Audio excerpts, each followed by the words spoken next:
welcome everybody and thank you for coming out tonight. We're very honored and pleased to have the League of Women Voters moderating tonight's very important forum. And I'd also like to thank all 6 of the candidates running for the Grossmont Union High School Board for being here. There are 2 seats open and we have 6 candidates running. The incumbents are Priscilla Schreiber and Dr. Gary Woods. And the challengers are Jim Steeringer, Barbara Stevens, Zach Miller, and Bill Weaver. And I don't know what else there is to say. I guess we'll just get started. It's a very important race, a lot on the line. And with that, I'd like to introduce Donna Bartlett-May with the League of Women Voters. We do have note cards we're passing around. All questions will come from the audience tonight. So please fill out the questions and turn them into one of the monitors. And I'll let Donna explain the rules of the debate. Thank you. I'm Donna Bartlett-May. I'm the co-president of the San Diego League of Women Voters, and I'm happy to be here moderating tonight. We have other league members. We have Joni Eisenhower, who's going to be our timer this evening. We have Lisa Heyman, who's going to be a screener, and we have Pager Marietta Lasseline from the league. The league guidelines for these candidate forums are usually we have a 2-minute opening statement by each candidate and a 2-minute closing statement by each candidate. The questions come from the audience. We ask that you write them down. They're screened just to make sure we group any subject matter or weed out anything inappropriate, which I'm sure none of you would give tonight. So, then each candidate has 1 minute to answer the questions. Although with such a small crowd and probably not that many questions, we'll probably go a little leeway with timing. But the timer will hold up the 30-second and the stop, but you can finish your thought. I'd also like to mention that the League of Women Voters has a website, the Smart Voter website, and the bookmarks are out there. This is a nonpartisan website, and all of the candidates tonight have put their information on that website. You can put in your address and it will show you exactly what your ballot's going to look like, what races and what propositions will be on your ballot, tell you your polling place and a lot of other good information that is good for voters to know. The League believes in education and then voting, so hopefully you will take advantage of that. The candidates drew numbers to determine the seating arrangement, and that is also going to determine the order of opening statements. So we will have Mr. Steeringer do his opening statement first. Thank you. Thank you. I don't think anyone should ever run for public office simply for his or her own glory or edification. I think that a candidate, when he puts his or her name out there, should have a reason for it. Now, some of you might laugh a little bit since I put my name out there probably a dozen times, and 6 times. I was privileged to serve 5 terms with the Grossmont Healthcare District, and 1 term as La Mesa City Treasurer. Each time I had a reason for running, as I do right now. I did file a candidate statement, which most of you have received from the Registrar of Voters, and it describes in 200 words or less what the candidate is or hopes to do. Now some of the folks decide to put a lot of arcane stuff in there about their qualifications and their education and all. And that's fine, because I think that's what it all started out to be. I choose to use it as a statement of what I intend to do if elected. Those of you who have read my statement know that I used about half of it to advocate for the new high school in Alpine. The voters of the district in 2004 and 2008 indicated very clearly that they want to have a new high school. Proposition H and Proposition U obligated the district to sell as much as $700,000 in general obligation bonds. And I'm going to check, if I get elected, I'll check and find out if there's enough money left in that bonds to do exactly that. And my time is up, so thank you. Okay, Ms. Stevens. Hi, I'm Barbara Stevens, and I'm looking out in the audience, and it looks like I'm looking at a lot of people who are a lot like me. Concerned parent, taxpayer, people who are concerned about what's going on in our district, in our state, and in our country. I'm sure it's all in front of you as it is in front of me. I guess a writer doesn't sound like I am too involved in politics, but I've been doing this for about 35 years, pretty much since out of college. And I've been with some nonprofit groups, lobbying groups, and advocacy groups. I've worked with, as a public affairs person, for a corporate environment where I ran a political action committee and turned it into a individual advocacy opportunity for employees where they could direct where their money went. The company did not. The company offered opportunities for education, let people come in and speak, much like in voting times now, where I would, if this were my time, I would have different individuals come in and explain the propositions and their points of views, and get people on all sides to come forward. So I like to put out education, and I like people to make up their own minds. I am a concerned parent. I have a daughter that grew up here in La Mesa, starting with the First United Methodist Children's Center, Lemon Avenue, the La Mesa Middle School, and she went to Helix Charter School. She graduated from Helix in 2008 and just now graduated from Cal State San Marcos. So I'm involved. I've been here for a long time, and I started paying attention to many of the issues that are concerning all of us. They all seem to kind of be on a recycle and rewash mode, didn't like what kept coming to the top. There's always controversy, and there doesn't seem to be much movement forward. Started listening to the Sweetwater problems and started looking at our problems, redistricting, the bond spending, changing direction of planned projects, the new high school. And if I could ask you for your vote, I would appreciate it very much. I know my time is up. Thank you. Thank you, Mr. Woods. I want to congratulate you for being here tonight. I know there are other places you could be, other speeches you could be listening to that you're probably very interested in. And in fact, those decisions that they will be making probably impact education even more than what we can do here on as a board.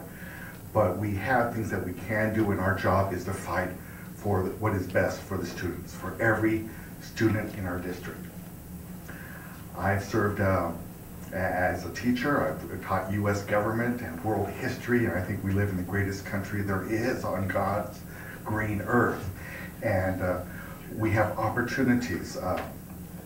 I'm also a educator, and I'm very concerned about what is happening to education. It seems like we keep cutting the education budget first, then police and fire, and then the politicians come back and say, "Now give us some more money." Our children are our legacy. They are our responsibility, and education needs to be a priority in our district, in our state, in our nation, in the world, because education and technology are the keys that get people out of poverty.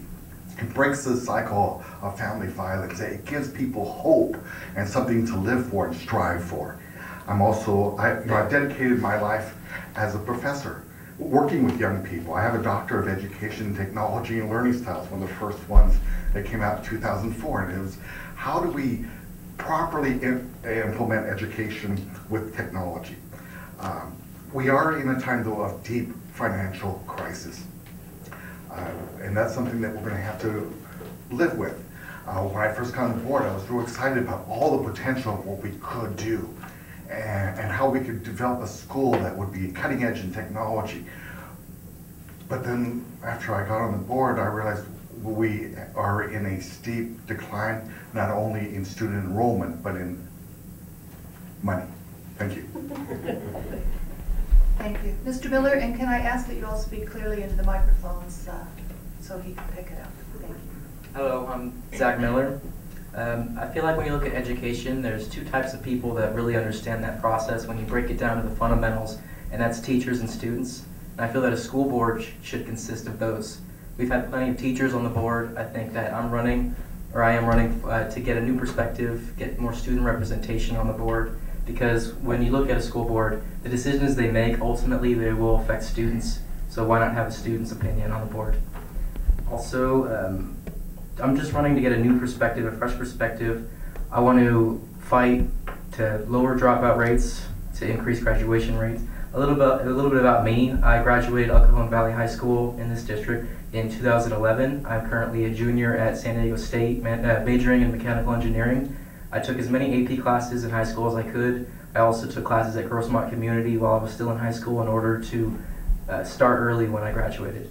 And I really appreciate these kind of more advanced classes, honors classes. I think that they help, encourage students to continue their education after graduation. But we also can't ignore the at-risk students who need special kind of attention. We need to not just choose one type of student to pay attention to. We need to focus on all of them, or else some of them will drop. And we can't allow that to happen because students are the future. Like Dr. Woods said, we need to focus on them, but we also can't ignore the teachers because they're the ones teaching the future. So we need to focus on everybody, make sure schools are well funded. The money that we have, it's limited. It needs to go to the things that are right for the entire district, for everybody. We need to protect the teachers and students. And if I can get on the board, if you vote for me, I'll do that. I will fight every meeting, every day, to make sure that teachers and students have what they need. Thank you. Thank you. Ms. Schreiber? Am I on? Yes. Okay, thank you.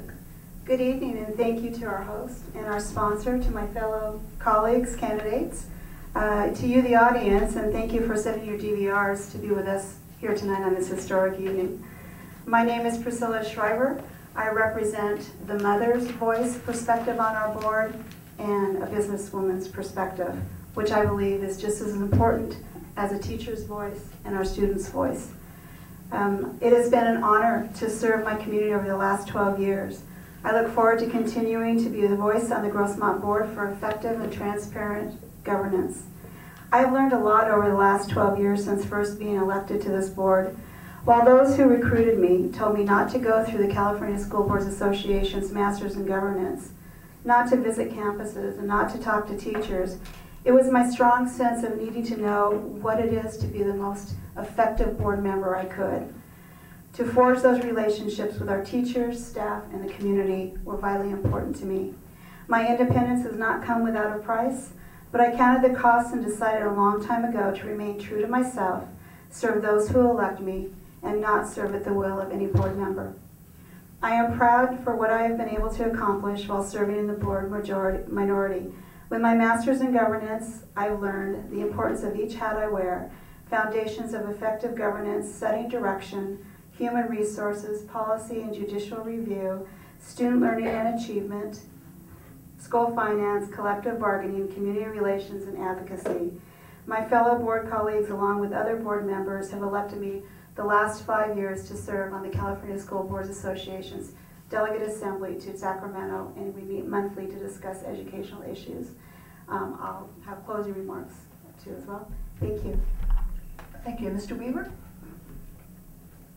Hi, my name's Bill Weaver. I particularly ran for this board because of the governing board majority and the lack of transparency of what I see as honesty on the board majority. Dr. Woods is a member of that board majority. He was recently quoted in the East County Magazine saying, "I've been misunderstood about the Prop U funds in the Alpine High School." His explanations of being misunderstood typifies the culture of the school board, not being open and honest. This is why I've been prompted to run for this board. Dr. Woods first was quoted as saying, "Voters approved Prop H in 2004 and Prop U in 2008, and that totaled $1 billion in funds." He then said the problem is we need $1.5 billion for the upgrades. Well, this makes no sense. Prop H and then Prop U each listed a new 12 high schools to be built and funded. They were listed in each individual bond. And yes, if that total was $1 billion, it wasn't quite $1 billion, then the high school was funded. Both were totaling $1 billion, so shouldn't there be $75 million to build that high school as it was budgeted? His next misstatement was, he said Prop U says we can't build a school unless we have 23,245 students. We can't now, we're losing students. Well, his own superintendent announced at a board meeting last year that they had met that enrollment trigger at 23,245. Last year at a public board meeting, the superintendent reiterated that. And in fact, I met Eric Hall, who's a contractor with Eric Hall Construction, who was hired to actually build that 12th high school as a lease-back contractor. Thank you. Thank you.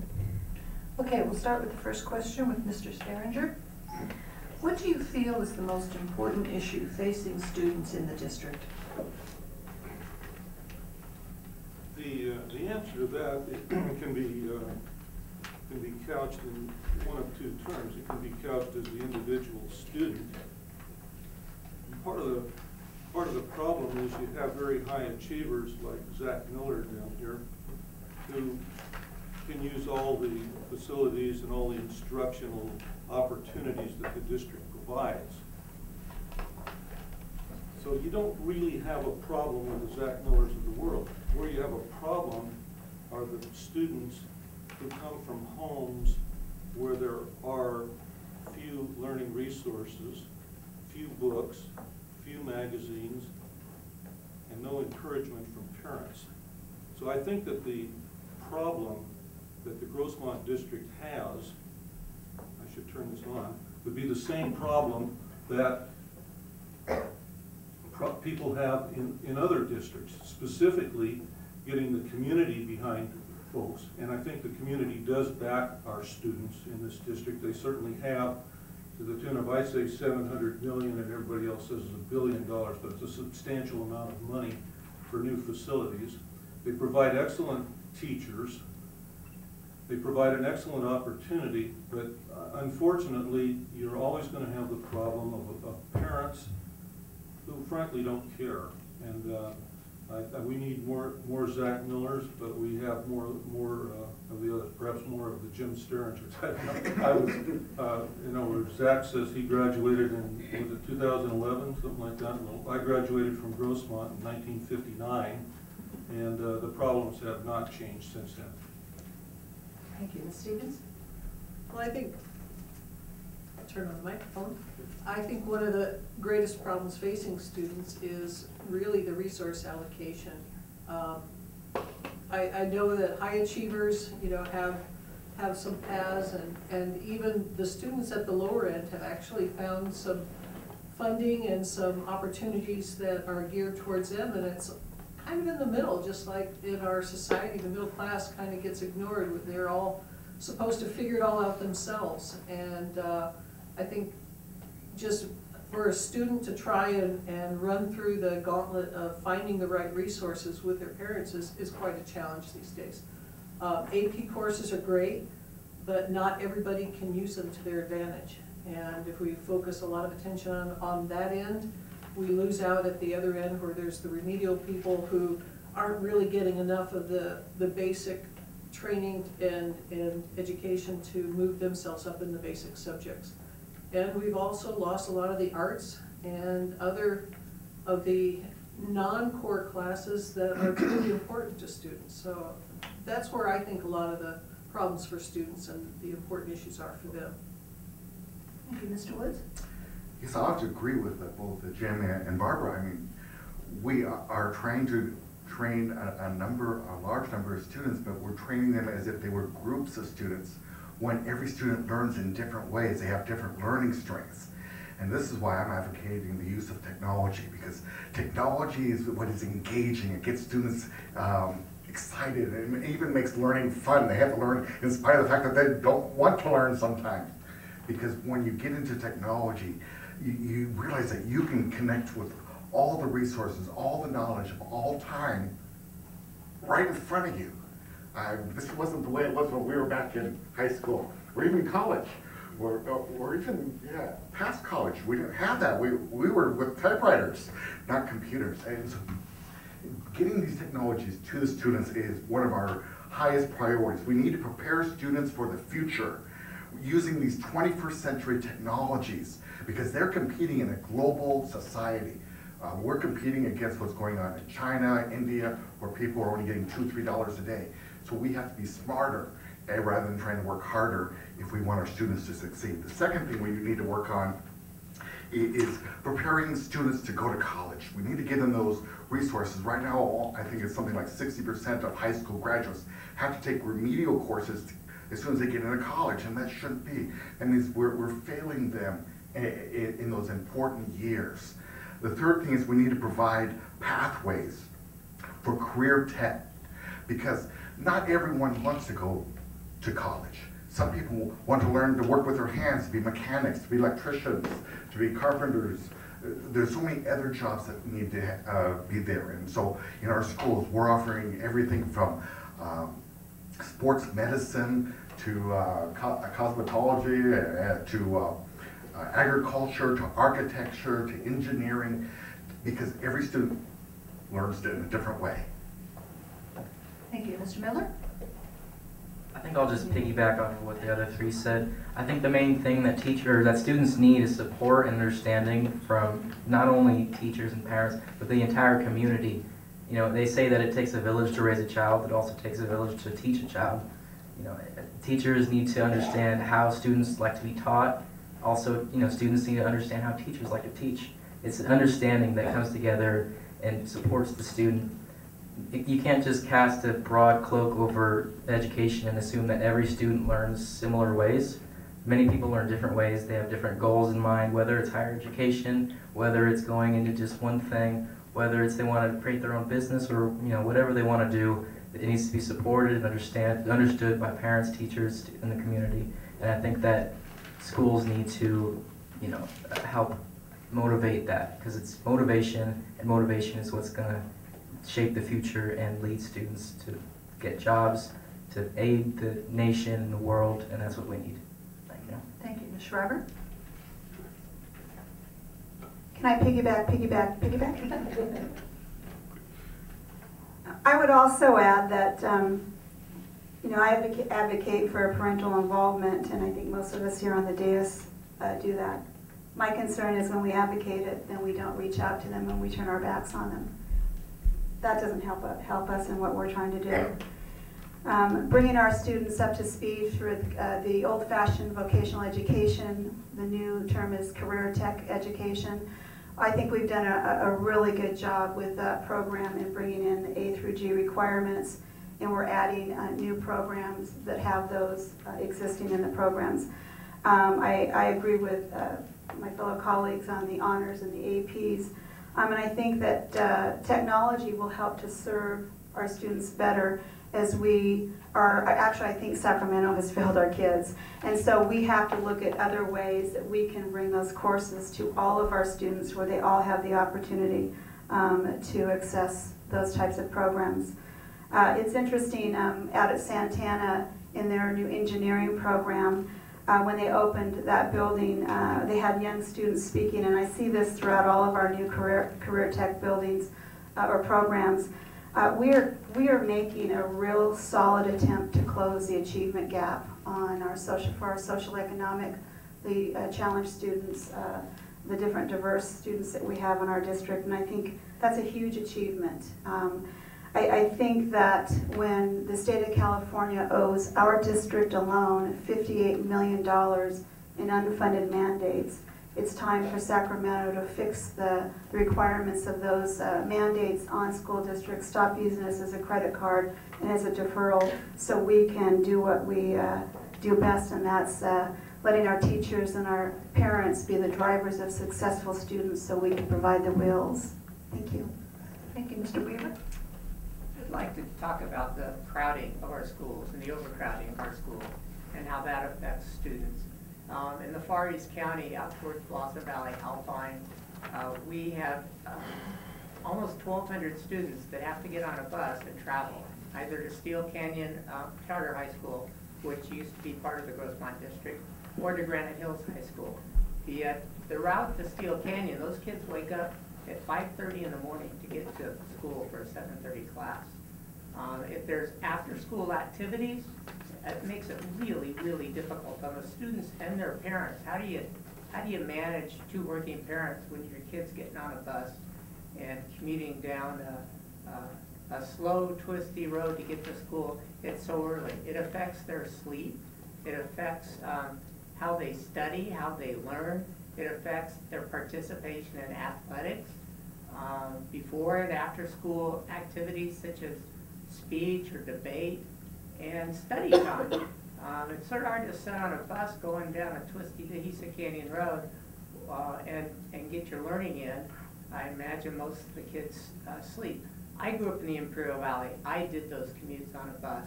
I know exactly what it's like. I know how it affects your after-school, before-school activities, how it affects your participation in sports, how it affects your study, and then there's the safety issues, the fatigue, the tiredness, the driving home, after football practice when you're worn out, getting up again the next morning at 5 to get dressed and go back to school. We've got a problem in Far East County in that we have 11 high schools, but we've never addressed the high school to serve 12 to 1,500 students that's out the other side of Boston Valley. And we need to really think more cerebrally about what we're doing to a large percentage of our students. It's fully almost 10% of the district. 10% in students, 10% in assessed property values, and 10% in the mine thrust of our county live out in that direction. Thank you, Mr. Weaver. Sure. Okay, we're going to start question 2 with Ms. Stevens. Are you supporting Proposition 30 or 38? Why or why not? I'm not supporting either. Better say that again. I'm not supporting either. And the reason I do not is, first of all, I do not appreciate the proposition process. I think it allows too many unfunded options that get tagged along to things that we don't know about when they're being proposed. I don't trust the motives of people who put these things up. I don't think that the two propositions have the same thing in common. It gives more money to spending addicts that have not made any attempt to change their behavior. There's absolutely, they like to say, oh, they can't get their hands on it. Well, if that's true, then you would have your $58 million that you're talking about. Sacramento always finds a way to take the money.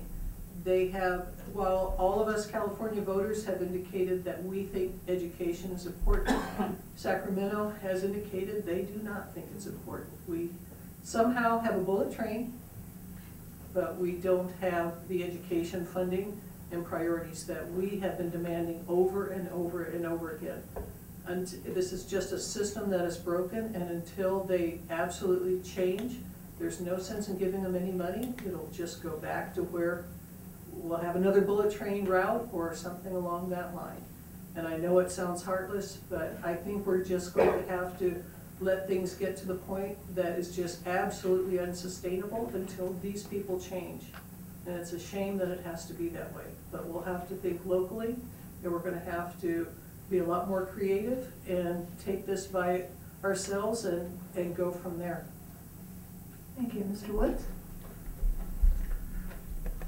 Barbara, I can't say it any better than you did. Thank you.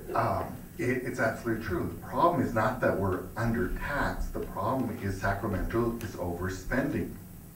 And both of those propositions are written in such a way that, true, every dollar collected will go to schools. But other money that California currently is giving to those same schools can then be taken and spent in other ways. Bullet train.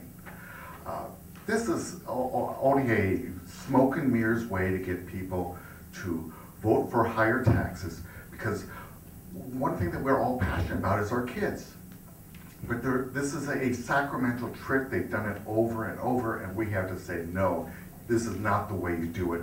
You cut your pet projects and you put the money back into education, because our kids are the priority. They are the legacy, and not those that are in Sacramento just raking in all the money and dispersing it to their contributors.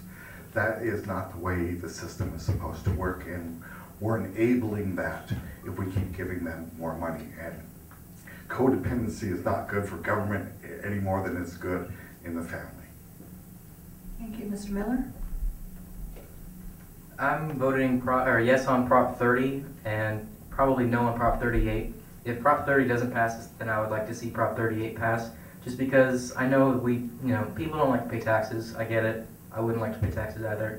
Money that we feel like we earn, we want to keep. But the thing is that when you look at where this money is going, it's going to help students, it's going to help schools, it's going to help education grow, and that's what we need. We need to bite the bullet and just fork over a little bit more money in order to help our kids, help other people's kids. We're all together in this. We're raising the future money's going to go to the schools. It's going to help build new things. It's going to help the students in the long run, help the teachers in the long run. Teachers are facing cuts. Students, they have a lack of resources. They're affected by cuts anywhere in the education process. Any new money coming in would help anywhere. So I'm for that in any way, whether it's taxes, whether it's whatever. As long as we get more money to the schools, better the schools, help teachers, help the students, better the education process in any way. I'm good with that. So yes, I'm 30, and no, I'm 38, but again, if 30 doesn't pass, then I'm glad to see 38 pass if it is. So, thanks. Thank you, Ms. Schreiber. Thank you. Oh, it's a tough ordeal to sit on a board since 2000 and constantly be cutting millions and millions of dollars from our budget. Having said that, there was a time when we did have the money to cut. We no longer have the money to cut. We are at the bare bones.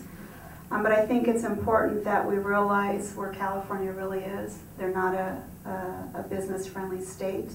They will go after those people who provide jobs, that provide the revenue, that bring us in the taxes to education. The two priorities for our state is balancing the budget and education. They just had a revenue increase of $5 billion. Do you think they put it in education? No. What makes anyone think that they're going to take the monies that are received from the taxes, if they pass, to put them in education? It is a prop, if you will, I believe, to get people to vote for something that will not take effect. When the voters passed Prop 98, 40% of the budget or the revenue was to go into the budget. They can't keep their fingers out of the cookie jar. I'm actually sick and tired of taxes as a business person, and that's why I say, business people are important to education as well. So many of our businesses in the community, we have a lot of trades in our community. They are dying on the vine right now because of the economy, just as much as education is. But they are the ones that help support the community and the businesses. They do help support education, and they are being strapped.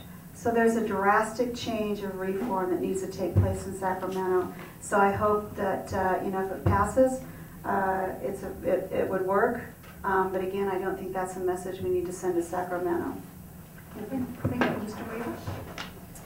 Yes, I don't like the initiative process. It covers up our Sacramento legislators not being able to do their job. It sets up a system where it leaves it to us, the voters, to just ascertain what's going on with government and how to come up with funding and what the formulas are.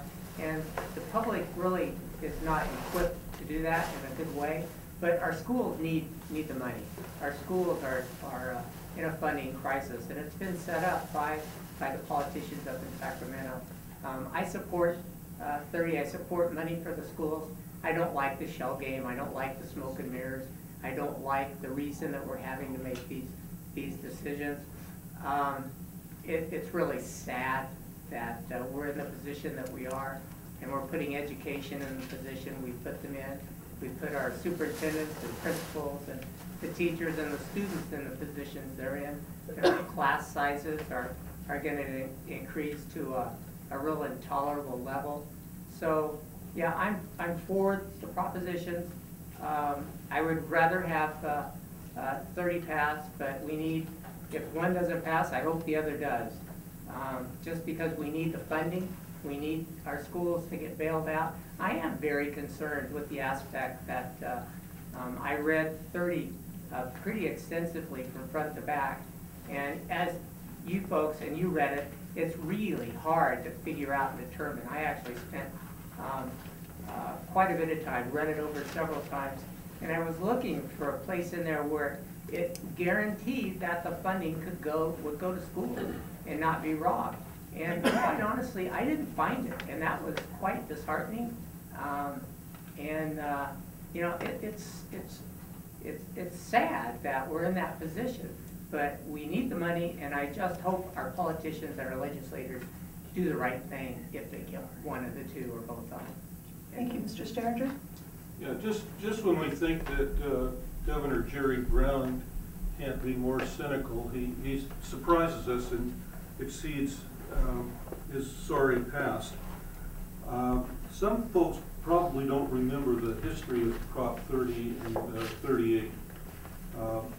Molly Munger, a very wealthy woman, spent her own money to get what became Prop 38 on the ballot. She got her signatures well in advance of Prop 30, and ordinarily the Munger proposition would have taken the first place on the ballot. Jerry Brown wanted to have the first place for his Proposition 30, so he had his lackeys in the legislature pass a law that said, I think, first that these couldn't be on the primary ballot where there wouldn't be as many Democrat voters, and secondly, that these legislative initiatives or propositions would take first place on the ballot. Okay, having said that, I'm opposed to both.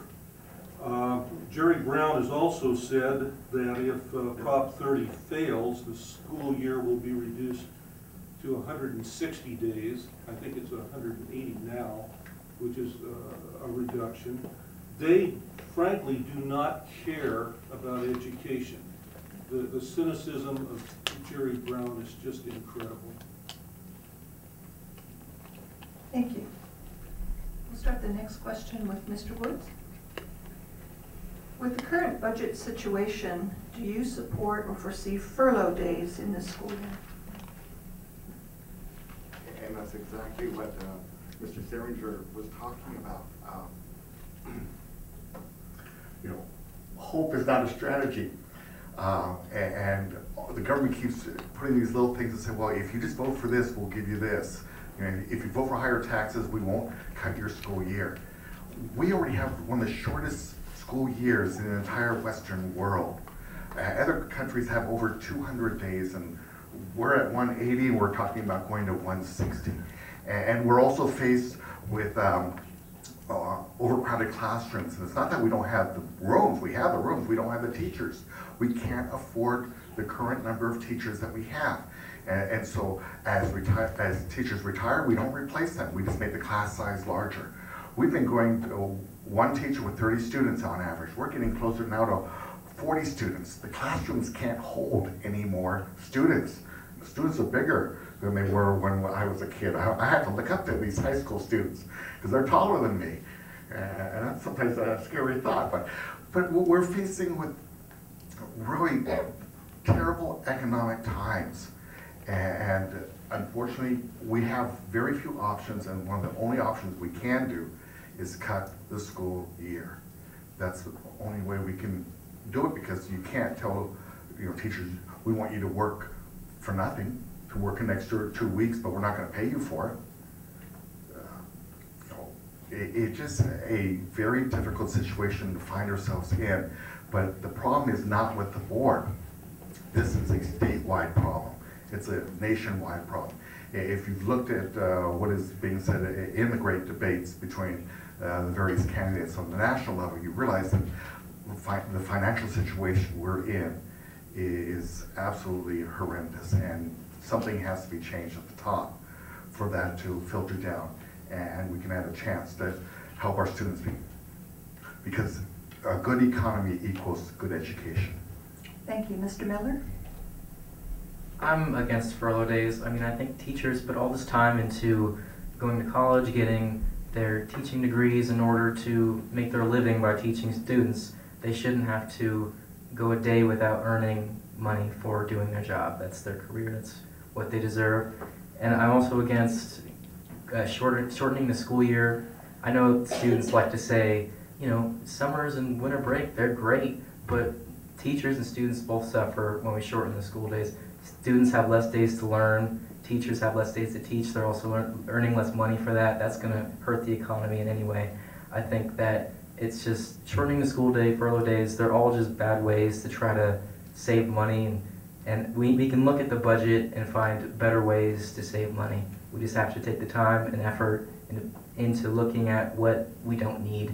We have to, we're strapped for cash, we have to find better ways to save money instead of just saying, you don't get to get paid today for doing your job, and also cutting the year is just not good. So I'm Thank against you. furlough days. Ms. Schreiber?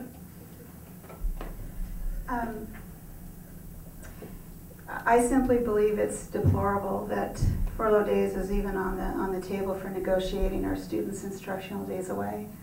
I think that it is important that we work with our teachers and our district staff to, like everyone said, we've cut to the bone, but I think it's a matter of maybe reforming what we do in a sense that we make sure that we have dollars in the classroom for students. I have just recently asked that, because I foresee that we're really going to have to take a look at this in the future on how we do business, and I've asked that the district staff put our budget per campus site on our website.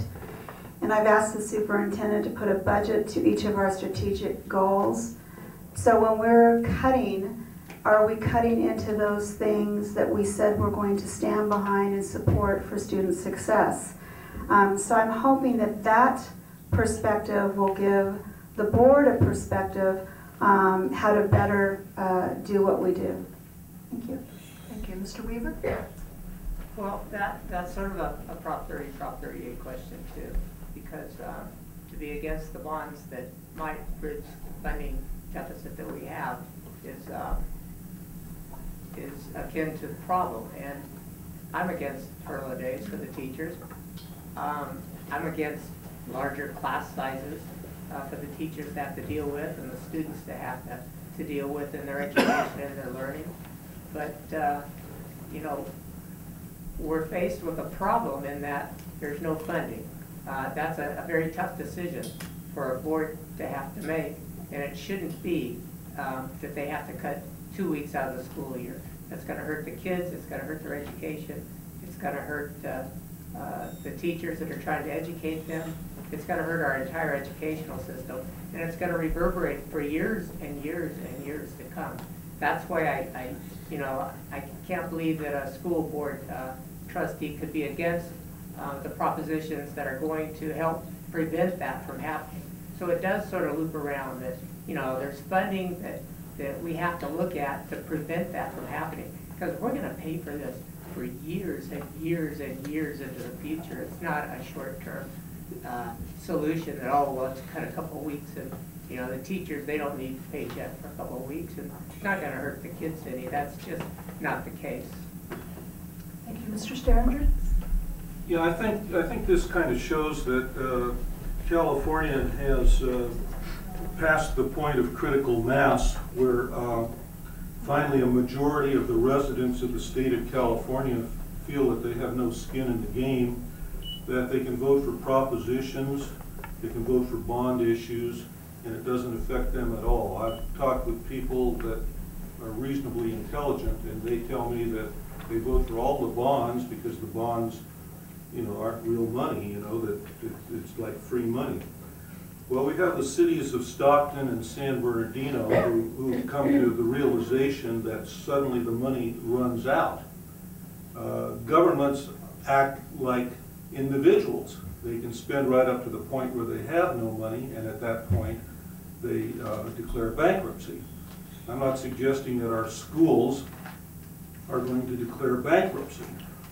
They've just simply been stiffed by the state of California. You know, 20 or 30 years ago, most of us voted for Proposition 98, which assured that the schools would get, and I believe the figure was 49%. 40%. It says 40, well, I remember 49, but I'm older than you are. You know. Maybe you're right. But anyway, the schools are getting stiffed by the state of California. The cities probably have gone bankrupt for other reasons. But I frankly think that the school district, our school district, will do whatever we have to do. We have to stop. We have to stop paying, we will stop paying. If we have to reduce our school days, we'll do that. Ms. Stevens? And the question was, do I foresee furlough days? Was that the original question? Foresee or support? Okay. Do I support? I mean, it's a horrible, horrible thing. I wish there was something else, and I do agree as a district, we'll have to do what needs to be done, and we'll come up with a solution somehow. We're talking about something that hasn't necessarily happened. And as has happened before in the past with the state budget, whoops, we didn't really have to cut those things. But again, I don't see anybody complaining about, anybody in Sacramento complaining about the progress on the bullet train. But furlough days, I'd rather give the money to the teachers any day. Taxpayers deserve their money too. It's no more fair for a taxpayer to lose a couple days or a week or a month of pay than a teacher or a student losing their teaching days too. So there's a balance, you know, it's not unconnected. We all have to consider that. If we continue to tax at the rate we're doing, we're going to drive more businesses out of the state. There's a study done by Pepperdine University that noticed that 250 businesses have moved out of the state in the last 4 years. And they found that LA is the most unfriendly city in California, and you actually gain 10 to 20% just by moving out of the county. And if you take your business to Texas, you gain 40% of your money back. So we have to consider all that, because we won't have any schools if all the businesses leave. Now, they're not all going to leave, but we're going to have less and less money, and we're going to have to be a lot more creative, as I keep saying. So, thank you. Thank you. Okay, we're going to start the next question with Mr. Miller. Would you support an ongoing open forum for parents, students, and other interested community members to raise issues of concerns and to make suggestions to the district, and the use of websites so that these suggestions could be shared with others and commented on? I would support any kind of transparency when it comes to elected officials. Some of them lose touch with the people who put them in power, and I think that any kind of public forum like this is just great. You can go and talk to the person that you voted for or you're thinking about voting for, find out more about their opinions. Maybe before, when you saw them, they didn't show everything that they're thinking, or maybe they changed their mind being in office. It's best to know where they stand on issues, what they're going to do, what they are doing, and you need to know, be active, get involved, watch what they're doing. I know a lot of people talk about corruption in politics, and I know it's there, but you should really, pay attention to that.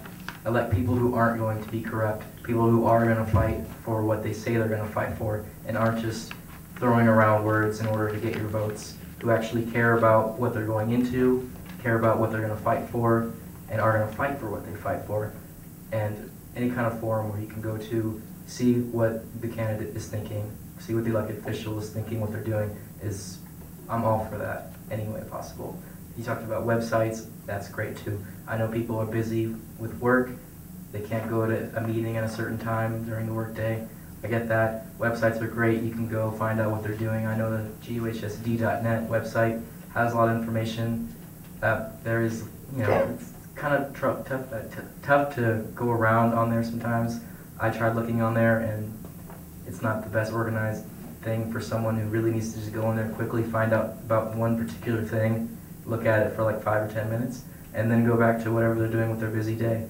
I think that it needs to be simple, transparent, so you can see everything that they're doing. Thank you. Ms. Schroeder? Thank you, Zach. Very well said. Appreciate that. Our sites do a really good job of having those parent information nights, and then there's certain populations that we try and reach out, and we have parent support nights at our campuses. So our campuses do a lot of good things, and yeah, I agree. Our website, we keep trying to improve on that. We have a parent portal on our website, and I asked not too long ago, we've had on there for a few years, have we been able to see how many hits we get? I don't know that a lot of parents know that we have that, but it is a very user-friendly portal. Parents can see the attendance records, the grades, and things like that. So it's a matter of just really advocating for that and communicating that as well. I remember years ago the thing was, the sites have their parent nights and things like that, or a teacher has a teacher night with the parents, and you get a handful of parents that show up. And I don't think that's changed much, and it's probably even gotten worse because We have 2 parent households working full-time and then trying to come home and participate with their students' educational needs. And I would say also, but I forgot, so I guess my time's up, so that's probably okay. Huh? I have 30 seconds? Okay. Oh, gosh. Oh, the one thing I was going to say is we have board meetings once a month. And typically when there's a hot ticket item, we get a crowd of people. But for the most part, that's where parents and students can come and voice their concerns, or if they have an issue, or they can certainly call any of the board members if they have ideas for things. We've had blue ribbon commissions. We've had the Bond Advisory Commission, which was a phenomenal report coming out after our second bond, or just before our second bond passed. So board meetings is a really great place for parents to come and hear what's going on. Thank you. Thank you. Mr. Weaver, could you pull that microphone as close as possible? They're having trouble hearing you. I know. I'll do my best. I'm so raspy too. Sorry. It is on, right? Yes. It's on. Yes, on. Communication is very, very important. And this district doesn't do that very well at all. They haven't done it in the past, especially with the board majority we have in place now, in prior years especially. We've got some great reports. There's a Bond Advisory Commission that did, I think it was a 178-page report. They spent 4 months or 100 days. It was a 100-day commission. They put in an amazing amount of work going through information and books and records of the district and compiling recommendations. Then we more recently had a boundary commission that put in an equal amount of great work. And a lot of these reports, the Bond Advisory Commission report, I haven't heard anything about that report. It was June 14th, 2007. And there was 100 days and thousands of hours that this board has absolutely, totally ignored going forward from that report. That's not good. That's communication. Maybe it's the public's fault. I attend a lot of board meetings and a lot of committee meetings and a lot of forums, and do a lot of listening and a lot of reading on the website. So, you know, maybe it's partially the public's fault for not reaching in and asking and digging out this information. But transparency and openness is really important. And we don't have a board majority that is transparent or open at the present time. In fact, information is buried and hidden. I keep hearing about declining enrollment numbers. And there is a bond, Vince O'Hara, the demographer, just in the last 3 months has done a report that shows that enrollment climbs steadily starting next year. Enrollment declines is just a big fallacy when it comes to the actual demographics. Thank you. Mr. Sterringer? If I remember my high school English well, and I probably don't, but I believe it was Henry David Thoreau at Walden Pond that said, simplify, simplify. And that is sort of a hallmark of my philosophy also. I think we have too many meetings. I think the suggestion that we have forums, or perhaps the plural is fora, I'm not sure, Gary, you can help me out, is really unnecessary. I know the board members. I know the current board members. I know, let's put it this way, I know 4 out of the 5 board members. And those 4 are all very open to suggestion. And the thought that a constituent or parent would require a formal meeting or forum in order to impart his or her ideas to them is absolutely ridiculous. I don't think we need more meetings. I think maybe we need the ideas of these folks, and perhaps they should be acted upon, but I don't think we need more meetings. Thank you. Ms. Stevens? Well, I'm for open communications. As you can probably tell, I like to talk. I like to listen too. I enjoy listening. I think anytime a board like this can communicate with their constituents and students, parents, taxpayers, everybody, the better. If there's a particular topic that is important, it wouldn't hurt to have an open forum. The board meetings are fine. they're a little structured, a little intimidating to some people. The times can be constrictive for parents who have tough work schedules. So anything that we can do anything different. It's real difficult to dislike people that you know and you can talk to, that you feel like you can pick up the phone and talk to. It's difficult to think they're doing a horrible job if they communicate with you. So I think the more we can do that in this age of all, we have phones, we have websites, we have Facebook we could use, all sorts of media. Let's use them. They're not that expensive, and it helps if people have ideas and they feel comfortable to share them. Let's hear it. I think that's one of the best things. I'd like to say about the parent nights. I have to say, going through school every parent night, it was like a crowd. We always had plenty of people that came to those. The problem I had was you barely got to talk to the teacher for more than 2, 3, 4 minutes. And then at Helix, and maybe my experience was different, they had where the teachers would actually schedule time with you on weekends, and you would get half hour to an hour sometimes 10, 15 minutes. If your student did well, you didn't get much time. If they did poorly, you can tell they wanted you an hour, 2 hours, something like that. So we never had a problem with that. And I never had a problem communicating with any of the teachers. So I think that's a positive thing. Thank you. Mr. Woods? Yes, studies indicate that parental involvement is key to student achievement and dropping the dropout rate. And so the more we can get parents involved in the education of their children, the better. And also we know that transparency is the key to trust. And I like how Mr. Seringer was talking about, we need to simplify and streamline, because if we make the process too complicated, no one can get through to the person that you want to talk to, whether it's a board member or a staff person or a teacher. And third, yes, we do need to make our website more user-friendly and more streamlined as well. The problem is that as educators, most of us are called digital, what is the term? Digital, no, not quite dummies, but we're immigrants into this world where our kids, they're digital natives. I mean, they grew up with it. We're trying to say now, okay, show me, if a teacher has a problem with technology, they call the students and, okay, what button am I supposed to push? And usually it's the right button. And so we also need to engage parents in being volunteers and being active and serving within the school, because again, there's not enough money, so we need to get that involved. Early childhood development is crucial.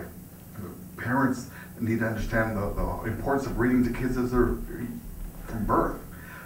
We also have a Citizens Bond Oversight Committee that's watching over us and is there to make sure everything is clear. My phone number, my web page, my email are all on the Grossmont website, so anyone can contact me. I get phone calls all the time. I get emails. Thank you. Thank you. We'll start the next question with Ms. Schreiber. Are the district's charter schools, Helix and Steel Canyon, advantageous to the district or a disadvantage? Oh my gosh, they are great instructional institutions. I appreciate them both and the hard work and the endeavors that they're doing for our students. I support a broad landscape of education for families and students and what fits that family or the student the best. It might not be a traditional traditional school, maybe a charter, or maybe homeschooling, or it might be a private education. So I'm very proud of our charter schools, and I would say a little plug about Helix. If no one's taken the tour over there, make sure you get a chance to go by there and take their tour. They do a really good job, and I think that our relationships, while they were dapper at one time, I think we're doing a really good job to try and bring in bring up our relationships with our charters. I have supported startup charters